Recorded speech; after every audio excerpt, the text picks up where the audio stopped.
Hello बच्चों, let's read the question. The question says in a right prism, the base is an equilateral triangle and its volume is 80 square root 3 centimeter square and its lateral surface area is 240 centimeter square. Find its height in centimeter. Option A 10, option B 5, option C 15 and option D is 20. ठीक है बच्चों, तो सबसे पहले हम क्या करते हैं कि जो हमारा इक्विलेटरल ट्रायंगल से जो बनेगा हमारा प्रिज्म वो देख लेते हैं कि वो कैसा बनेगा। ठीक है बच्चों, तो ये हमारा एक इक्विलेटरल ट्रायंगल हो गया और ये हमारा दूसरा इक्विलेटरल ट्रायंगल हो गया। अब इनको हम क्या करेंगे, ज्वाइन कर देंगे तो हमारे पास में क्या आ जाएगा, प्रिज्म आ जाएगा। तो इसको हमने डॉट डॉट करके यहाँ से ज्वाइन कर दिया और इसको हम डॉट डॉट करके नीचे से ज्वाइन कर देंगे और इसको हमने यहाँ से ज्वाइन कर दिया। ठीक है बच्चों, तो ये हमारा क्या हो गया, एक प्रिज्म हो गया।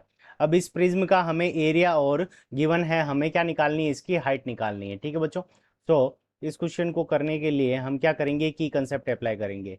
सो की कंसेप्ट, अब की कंसेप्ट के अंदर हम सबसे पहले देखेंगे कि हमारा जो वॉल्यूम का फॉर्मूला होगा वो क्या होगा। ठीक है बच्चों, सो वॉल्यूम वॉल्यूम का जो प्रिज्म का जो हमारा फॉर्मूला होगा वो क्या हो जाएगा, volume of prism is equals to base area, यानी जो बेस है इसका उसका area, base area multiplied by height, यानी जो हमारा बेस है उसका एरिया और अगर हम उसको हाइट से मल्टीप्लाई कर दें एच से तो हमारे पास में क्या आ जाएगा, वॉल्यूम ऑफ प्रिज्म आ जाएगा। ठीक है बच्चों, अब देखो लेटरल सरफेस का एरिया, तो area of area of lateral area of lateral surface. अब लेटरल सरफेस का जो एरिया होता है प्रिज्म का उसका हमारा क्या होता है, तो उसका जो हमारा फॉर्मूला होता है वो क्या होता है, पेरीमीटर मल्टीप्लाइड बाय हाइट। ठीक है बच्चों, तो perimeter perimeter multiplied by height, तो ये हमारा क्या हो गया, फॉर्मूला हो गया। इन दोनों फॉर्मूले से हम क्या करेंगे, इस क्वेश्चन को सोल्व करेंगे। ठीक है बच्चों, तो देखो सबसे पहले इसका वॉल्यूम, प्रिज्म का वॉल्यूम हमें कितना गिवन है, सो वो हम यहाँ पे लिख लेते हैं। तो वो हमें गिवन है 80 स्क्वायर रूट 3। सो इसकी वैल्यू, अब देखो प्रिज्म का हमें दे रखा है कि जो बेस है वो क्या है, कि इक्विलेटरल ट्राइंगल है। तो इक्विलेटरल ट्राइंगल का हमारा फॉर्मूला क्या हो जाएगा, अगर हम साइड को ए मान लें तो square root 3 divided by 4 multiplied by a square, और हाइट को अगर हम एच मान लें तो ये हमारे पास में ये इक्वेशन आ जाएगी। और लेटरल सरफेस का एरिया हमें कितना गिवन है, 240। तो 240 इज इक्वल्स टू, तो देखो हमारी जो पेरीमीटर हो जाएगी, तीनों साइड इक्वल है तो 3a मल्टीप्लाइड बाई एच।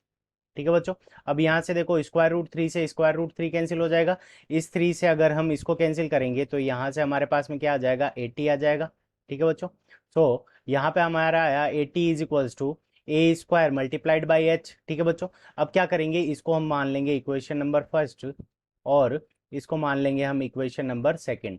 अब हम क्या करेंगे, इक्वेशन फर्स्ट के अंदर equation first divided by equation second, तो हम क्या कर देंगे, इक्वेशन फर्स्ट के अंदर इक्वेशन सेकंड का क्या कर देंगे, डिवाइड लगा देंगे।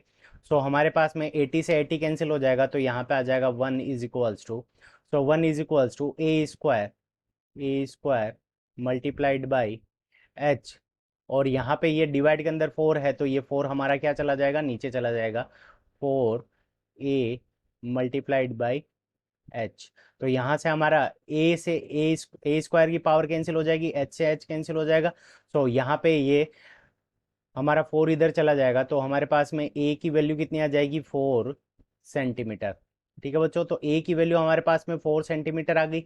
अब हमें क्या निकालनी है, हाइट निकालनी है।